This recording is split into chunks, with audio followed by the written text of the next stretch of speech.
Toi whaatara i le toi tari mai taro whaatsalunga nei vai ngā le tai ao mai le taro pokalame o le 685 morning show ia e pei ona iai tanoanga masani ia ma le sui o le business system ia po o le vaenga nei o le PSL ia e pei ona masani ai ia i tai ao o aso for radio vai aso te tas o leu tonu mai le sunga lalovi le nei tai ao ia te lo le o maua le avanoa e tala noa i mo le sunga lalovi ia e pe ona ia le taro kalame malo se fo maria fa taro watu a lalovi le nei tai ao malo le ngarua le nei vai aso ia tai ao manui e lau tō wha tolonga taua ia e me se fo i o le whapitau ngawhai ta mao le katoa tinu malo le lausu malo le taua ta i le nei vai aso ia e ui lava i le ma osia o lo ia i fe au matu te masani ia on sai toe au nei tai au ia fata stay lo male o lo waso special na fa au toe la songa fu ai moli atu le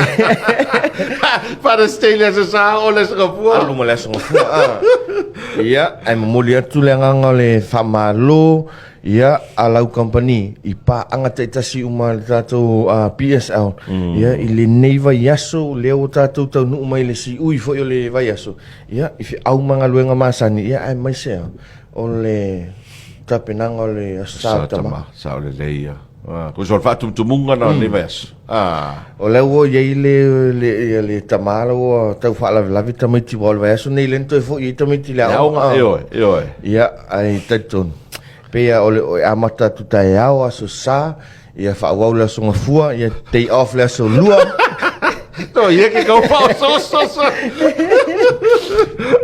ia ole tolong tau ole asata mama sio pa anga ia wai asata ma fo ia sio so atau ia vitsa ia Fritz misal ko ki o le levo ya sa kamaga ia yo kama fo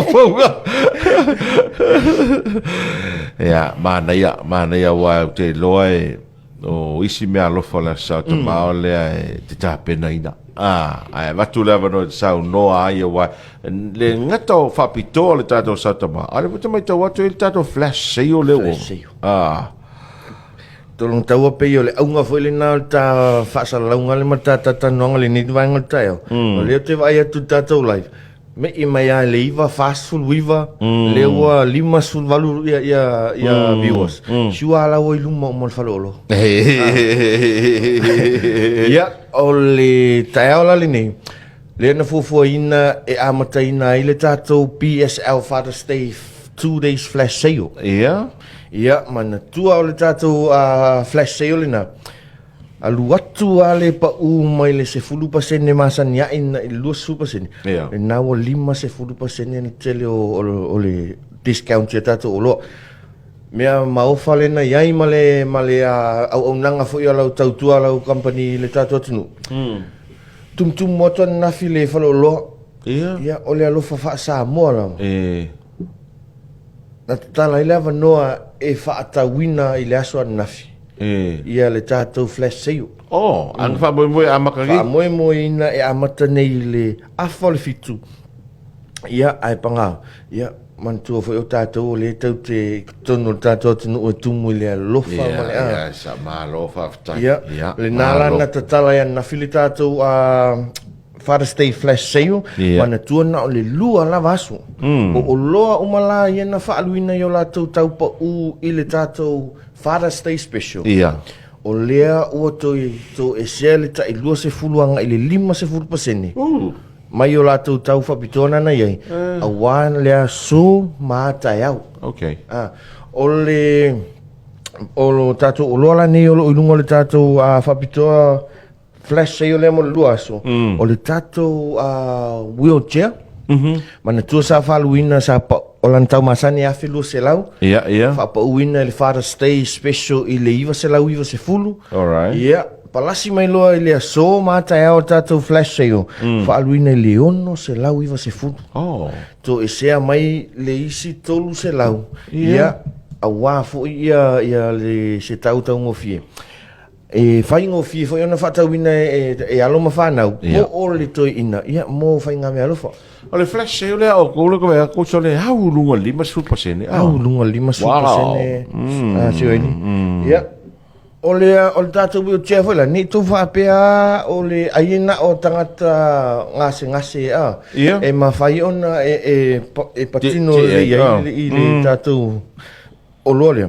Le ai au foi te mai te wi o tia le sa. Wa ele tamalo ele tamalo fa pea mai o lau oso i le mai masani vunga le tau mai o le ngungu. O le ngungu, o le ai o, waka le ai a kua ka manga. O le au ngā wina tātou wiontia. A wha pe wha ingata whai loa ngā i le sa pati le sa ono mai tū mauni. Ia, o le au ngā lina le wiontia. Lima se fulu tau sanga le si lima su tau sanga le anga i luma o le soifua. Alawa iai le lau oe ai a wiontia. Ia e whai mai e toma iai i asu tai das. Mana i aso. Sau i tātou a moenga wharimai. Lea na whaaluine le lua afe walu se lau. Mai le tolu afe walu se lau lona tau masani. Tau nuku le sia tā restock. Nala iai le tātou o loa mo le tātou special fole nawa waluatu lunga mō nei matai au. I le nao le atasi le afe iwa se lau iwa se fudu. Mana tua sa lua afe walu se lau. Au le nao oto e sea le afe se le iwa se lau. Ia whaaluina i loa i le tasi le afe iwa se lau iwa se fudu.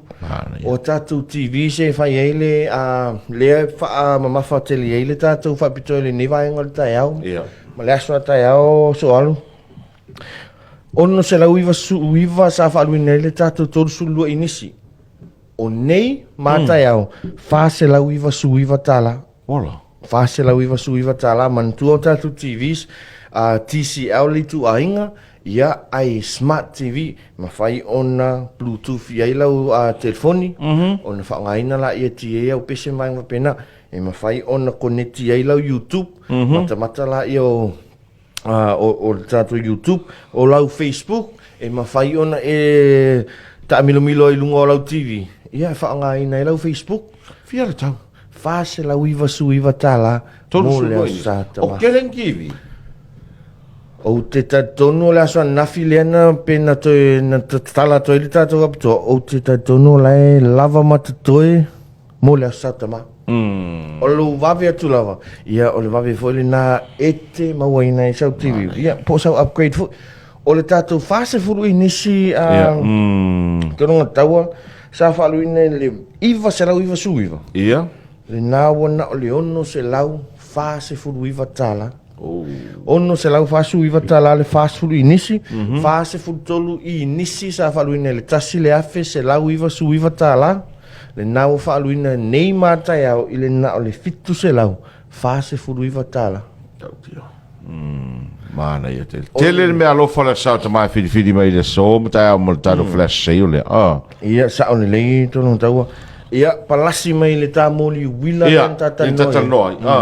Le nāua lua i tu a inga tātou flashlight le nā. Mana tua, waterproof, dustproof, bulletproof. Paenga umana tātou molina. Ia a le mamao le lens ma le lau tele. O le mea le nā e maofa iai. Ia whapena tu atu le nā vaenga tā ua. A sau foi la i le maa. E rechargeable le maa o le tātou molilia. E au i le ono, i le valu i tu la, te whaonga i nai. Ia, tolu se fulu tā lau whaluina, mai le whasu 5 tā lan whaluina i lonta masani. Ia, o ai le toi ina whaile wila whaile pāsika. Ia. Le nāua loatu lunga tātou flash sale ia bicycle light, rear and front. Mana ia. Moli tā ofi pito i tua ai moli... Suluruma. Sulu i luma, pito i luma.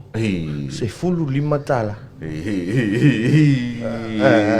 O mea na pongi sa i lau whelua ai. O le awha mamlama ina o mal taimi i le asa tama. E vele roma tu e pātau te mori o pāsi korko inga male alu pongi sa so o sa wala vea. E inga na wapelo loma kua, to ina, sa kai whakamai mori o lau pāsika. Wale i uma mori inga le mo veke anu al po. E la whapea melom tua. Na le sata male la elu malam lam ai. Umpa rona sa ka mai kon poksa.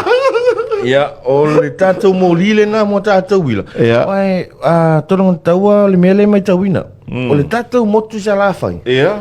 Pe o le si tau le alea Oi. a inga. Ia mako voi mako ia so isa ki sol fangua. Ia lua la ia le saud mori wina. Oi le wina vini vai. Ia. Ia ke minge ora o ke mut pasi ka mari pairo.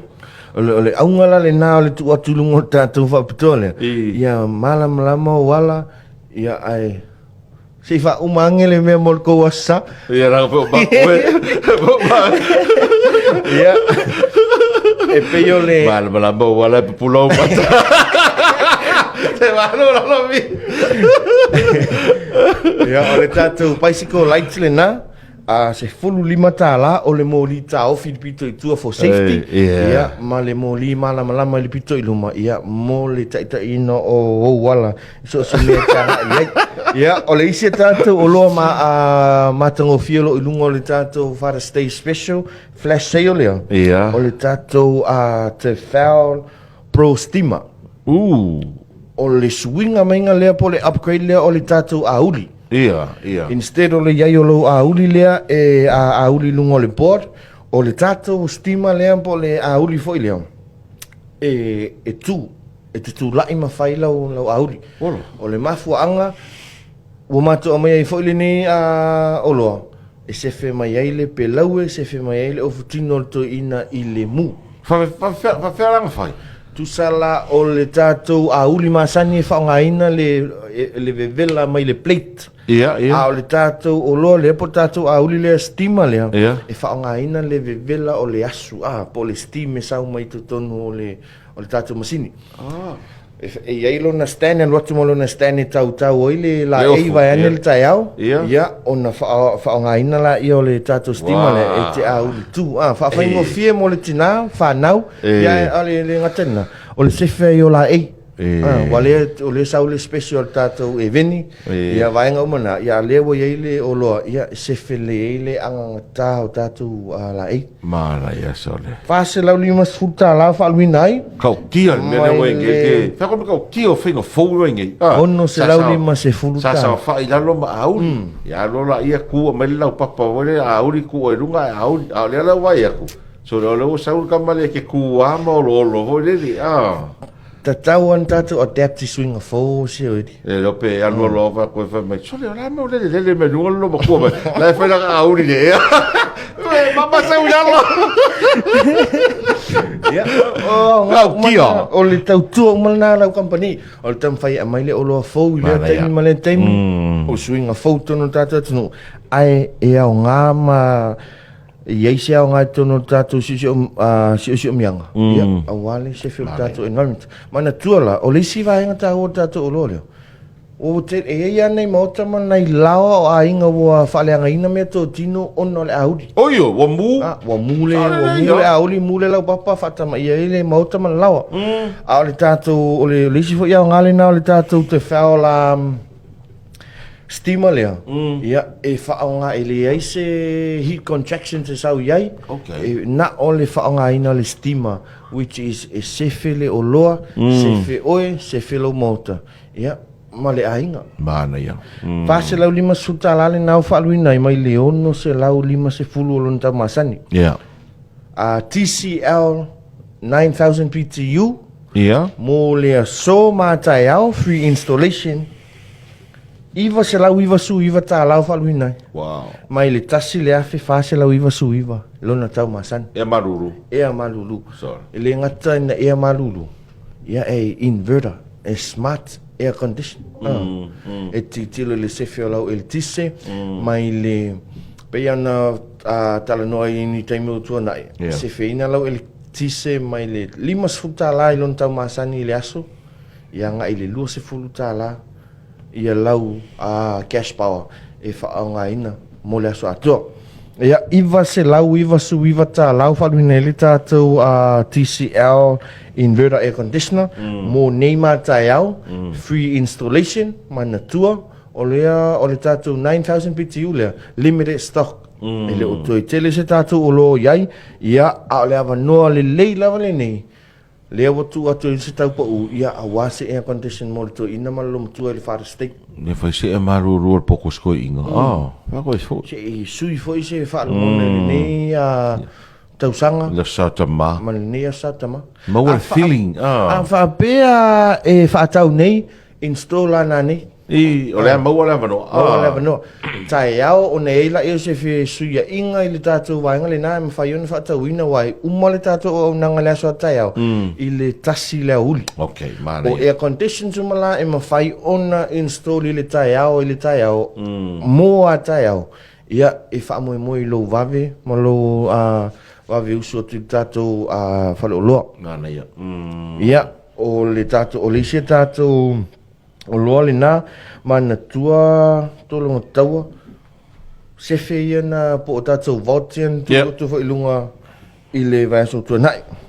Tātou safety vault, po o tātou money vault, sa whaluina le tasi le awhi 5 se lau, i le fitu su 5 liter le te leo whaluina le tātou flash i le na o le tasi le awhi 2 se lau tāla. Okay. 5 liter le na. Le fitu su 5 liter tasi le afe, fitu se lau le ewa whaaluina i mai le 2 afe, 2 se lau lon tau masan. Ia, o isia tatu o loa tolonga taua, o le fitfilinga, ia, a le tina. Le ewa ia tatu lockable filing cabinet o storage cabinet. Sa whaaluina le tasi le afe, tolu se lau 5 se fulu. Whapauina i le aso mātai au, valu se lau 5 se fulu tāla. Ono se lau 5 sulta la le isi tātou lockable storage cabinet e mawhai fo i ona display i tono tātou mota malau tai pei au tātou sefe masan. Ia au le upgrade e tio ata le isi vaenga, ia ai ka poti le isi vaenga o tātou o loa le na. Ono se lau 5 se fulu whaluina i neima tai au, mai le tasi le afe se lau tā la. Ia o tātou o ngā umu. Nikura, po tato o ngā kesi masani e whangaina. Sa whaluina le se lau walu se fulu tā la. Fia matafi? Lua matafi. Lua matafi, tapo. Tapo lea o tato o ngā kesi masani tatia. Se lau lua se fulu tā la whaluina ai. Alo atu fittings, mwaenga e mo o mia, i le tato o ngā mulena. Le se lau lua se fulu tā la. Mana ia tele. Me i mai le isi tato o ngā pole o veni, e kesi le ia mataafi pito i lunga, ia au le oveni e alu i le wila. Sa whaaluina le tolu afe iwa se lau iwa se fulu, ia au le so mātai au, lua afe wha se lau iwa su iwa tāla. Mana ia. Ia afe tolu se lau le pa ule na o loto. Hakau ki aso. Ia ai le ngata lai le na, o le tu ainga, o le tātou o ngā umule na o le White Westinghouse. Po e nofo loam sila fia fo le malu tātou tunu o i tu ainga nei ma brands nei na amata mea mai i le fausiaina o loa nei White Wares, Kitchen Wares mwhaenga whapina. Lea lava tom whailau company e tue a mai ia awale umi ma le anganga tāo tātou mea tō tino i tono tātou moto malau. Malo whaftai a laravi. Tele le mau oloa e whiri ele atunu i le soma la sa tāo tātou flash sei o lea. O le isi a tau ma au whare mai tau atua o isi a oloa kusa makua half price. Half price. Ia, ai nao nei matai au. Nei matai au. O le isi oloa tāua, tolonga tāua tātou ia so umol tātou o langa i tono tātou mauta malawa. O leo whapauina fo le Father State. O tātou lau whaamui. Sao? Tātou lau whaamui lena whaaluina le lua se lau fitu 5. Father State Special Flash Sale o neima tai au se lau iwa se furu tāla. I lona umi e tasi le mita valu, ma lona lau tele fitu 5 se furu milimita lau tele. Ia, o tātou no foa. No foa unga ma sani ai, sa whaluina le valu su 5 tāla, lea wa whase fulu wiwa tāla, mo neima tai au. Whatau le tasi whasu wiwa tāla, a whatau lau whāna foa, ia e alu na o le se lau fitu su 5 tāla e le whāna foa. Fitfili a whapeo tamwhai apkoirua e lava e ngā tono mauta malawa e muna o mia le space.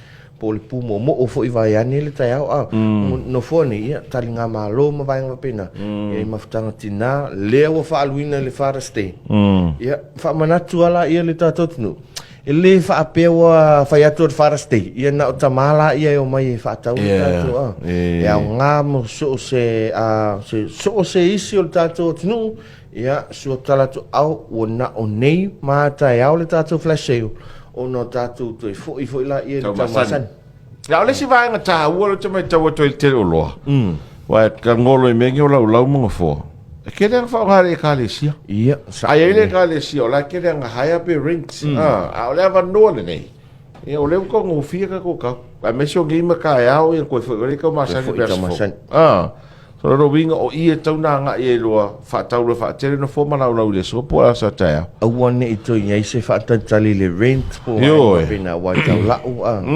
so ang pina ia o le tatou flash sale na mana tua se o loa ta o lo i lungo le tatou fa pitole fa i se mo li wila le se mori ava pe ole se mori o pasi ka va ka se mori wila ko se mori wila ale lama le to ina ya ana fo ya nga e fai ma pui auta fo mota malau lama le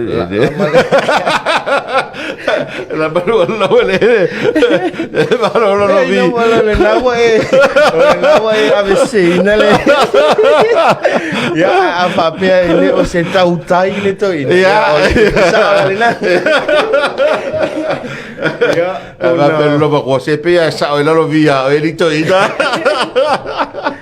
o le tatou flash sale la le na mo nei ma tai au ma tu le tatou taimi tatala o le aso le na ua matala tatou falaloa mai le afa o le fitu ana i le afa o le fa le fiafi ia o le aso ataiao afa o le fitu anga i le tasi le awa uli te le avano te le avano te suma e anga i atuai ia o le tatou la lai sa la fai o le nafo ua whaatatali ani ai ia le tua fine ia asenati mo le tatou flashe suane talane au manatua o le asa tama fai falelisi me lo falto ina se telefoni fai falelisi se telefoni apko le telefoni to ina wona o le tolu se la uiva su iva tala e po se TV ho skoi se la ua TV to po no potu me le o le umona mata TV fa for living room fa pe me la ola ua e to fa pe pe TV mal remote nga ola ia le ale baka ka ba al baga ia awo ala o ia va mumoi ia ko pok malai le la kivi le la o TV to sulua inisi e pe ia la to sulua inisi to tono lua potu pe ia la te mata e fast food inisi fa ko sulua inisi la kivi le wo ngo ko so ia va ai le al ma ko ma nga yor ko sulua e lava ma ko ko o la e ola fa to sulua la TV o ko wo la fa va lu la bela ia o le tatou flash sale na mo nei mataiao manatua o le po na po na whaangataina ia tatou entries mo le tatou online rap competition o le afi ana nei o le aluato i lunga le lise o tatou winners ia suatula ia taiao mo le tatou whailonga manatua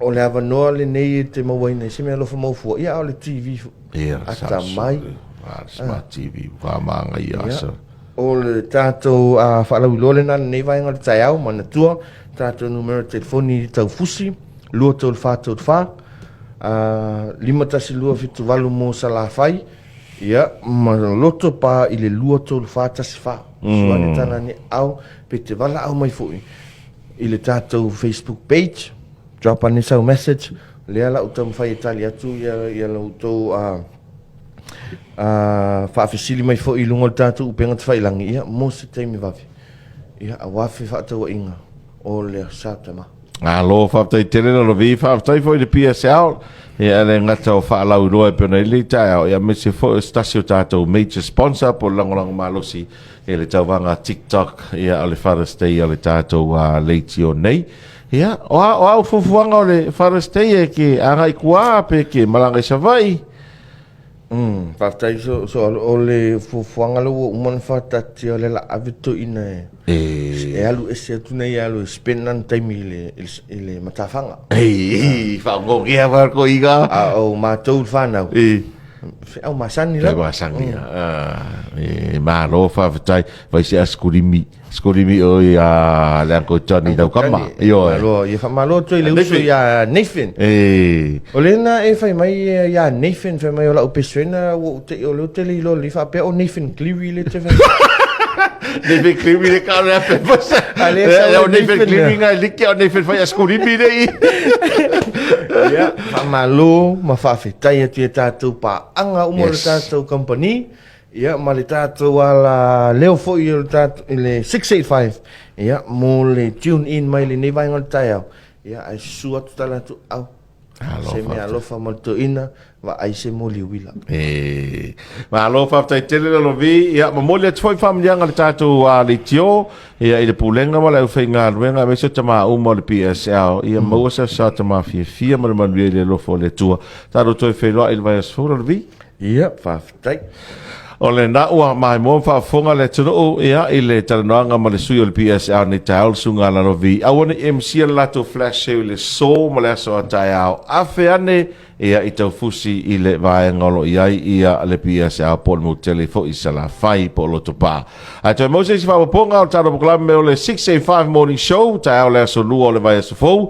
Me vole nei avanoa ia e wha leo toi whaamanianga le tātou le tio mo tama umo le tunu o. Manuia le sao tama i o tātou maua se sao tama fia ia male manuia i le lofa maleanga le leo le tua ia manuia tele whai ungo le neiva iaso le anga iei le tino ia iei fo ile anga le leo le rii fo launga sa moa me lava i te tai o le whana witi malu tia pea le fo launga sa moa ia au mawhana whana o le tātou matai sili le langi manuia tele le nei iaso whasoi fua ia